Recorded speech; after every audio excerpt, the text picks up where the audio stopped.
Divide करें 9 महीने को, तो 9 महीनों में चिकन या फिश खाना बहुत सेफ है। Why? Because of course proteins का बहुत अच्छा सोर्स है और साथ में फैट भी इसके अंदर बहुत कम है। तो ऐसी तमाम लेडीज़ हु आर प्रेग्नेंट और जिनमें ब्लड प्रेशर या शुगर या कोलेस्ट्रॉल का प्रॉब्लम पहले से पाया जाता है, so they can safely eat chicken and fish।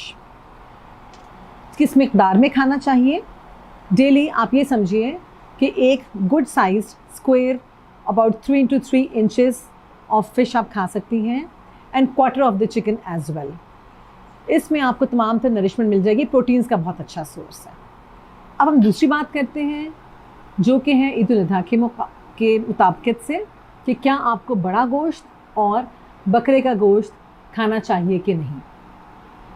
देखिए, बकरे का गोश्त, mutton is very safe in pregnancy और बड़ा गोश्त